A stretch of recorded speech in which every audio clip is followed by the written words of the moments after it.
Do you see people read 100 books a year and your jaw drops? Do you keep wondering how are they doing it? Do you want to be one of those people too? Well, you're in the right place. In this video, I'm going to talk about 4 practical tips for you to read more. And the 4th one is really fun, so stay until the end to see what it is. Hi everyone, I am Divyam, the founder of The Wild Shelf, which is a book editing company. On this channel, I talk about book recommendations, book reviews, tips for authors and editors, the importance of reading, and empowering you to tell your story. In this video, I'm going to talk about 4 tips for you to read more. So let's get into it. So the first one is read the books that interest you. Now, I know this seems fairly obvious, but a lot of us read books out of obligation. We see other people reading it, we see a lot of influencers recommend self-help books, and we feel like we need to read those. Otherwise, we're falling behind, or we don't know what other people might know.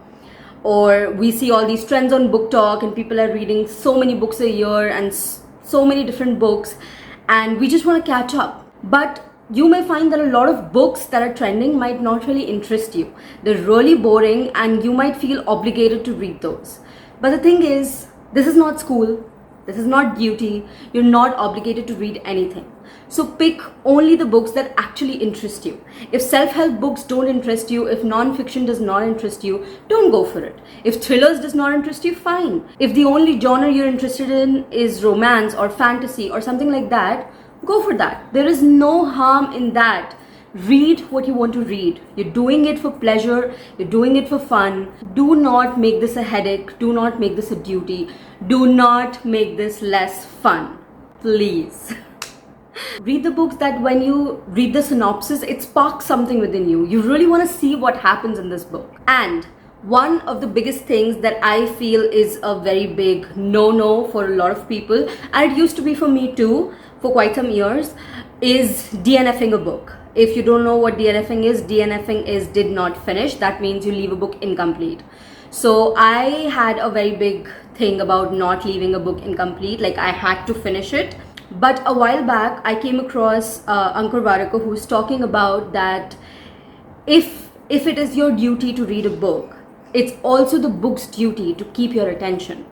And I think that really stuck with me. And that is why I feel like if it's really hard for me to get through this book, it's okay for me to DNF. And it's okay for you too. It doesn't mean that the book is a bad book. It just might mean that right now the zone you're in is not the right one for the book. Maybe you pick up later on and you really enjoy it.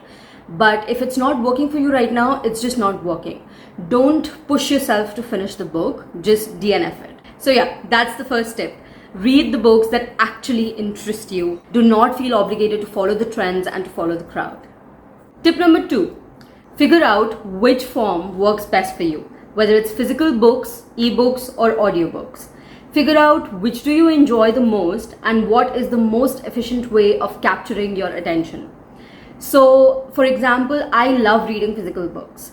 But when it comes to non-fiction books, I love reading non-fiction books, but when I read it in physical form or ebooks, I fall asleep.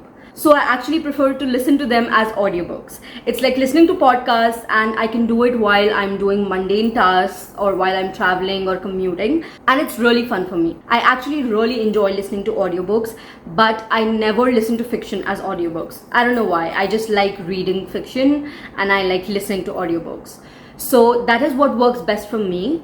I don't comparatively enjoy ebooks, but there are a lot of books that are not available in my country, so I read ebooks for them. So experiment with yourself, see what works best for you and what you enjoy the most, what gives you the most pleasure, and what you can do given your schedule. You can have multiple forms that work at different times of the day or in different phases of your life, or you can have one single form that is just it for you. So figure out what is your thing. Tip number 3, reading multiple books at the same time. Now, I have been a reader all my life, and for most of it, I just read one book at a time. I had this thing, if I start a book, I have to finish it. I can't pick another book before that. I used to think that it would get stories mixed up in my mind. But that's not the case. In the recent years, I have actually understood how efficient it is and how important it is to have multiple books running at the same time. I guess that's the word. Yeah, running at the same time. Because if I'm listening to a non-fiction as an audiobook, and right now I'm just not in the mood to learn, I just want to sit back and relax with a chill book. So non-fiction is not going to do it for me. Having some other light book to read at that time is actually really going to help me. Otherwise, I will end up reading nothing. So if I have multiple books at the same time, it can be very efficient for me to read something if I'm not in the mood to read what I'm currently reading. And you can have a lot of multiple books going on at the same time depending on what you're in the mood of. Just please make sure that you don't have 10-15 books running at the same time, because that is just like inefficient. It doesn't make any sense. What are you going to do with 15 books running at the same time? I mean, yeah. So just make sure that is not the case. But it's totally okay to read multiple books at the same time. In fact, I'd really encourage you to do it. Now, the fourth tip is a really fun one. We as humans need to feel challenged from time to time. We need to feel a sense of progress in whatever we are doing. And so the fourth tip is tracking your progress while you're reading. I use Goodreads to do that.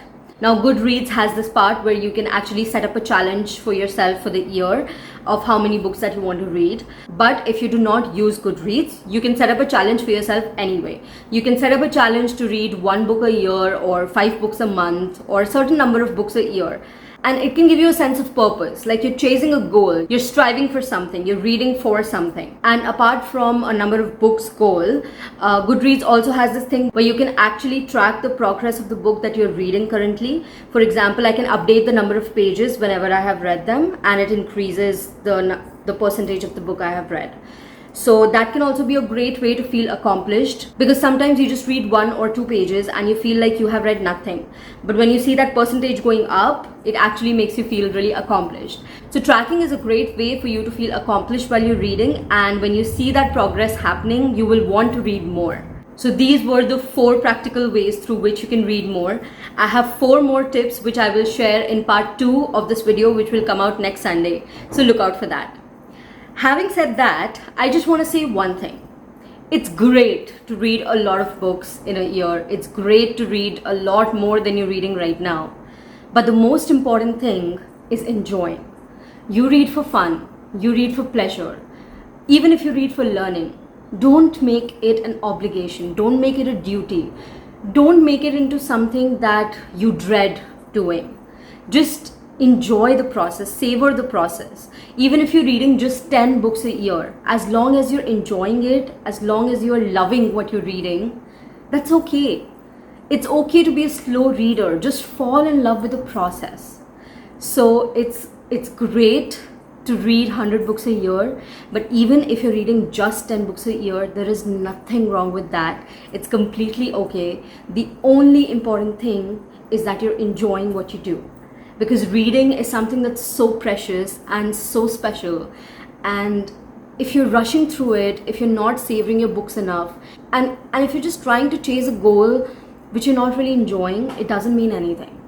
So just fall in love with the process of reading. Just take a book, enjoy it, feel the characters, feel the story, and just cherish it. It's okay to read slow.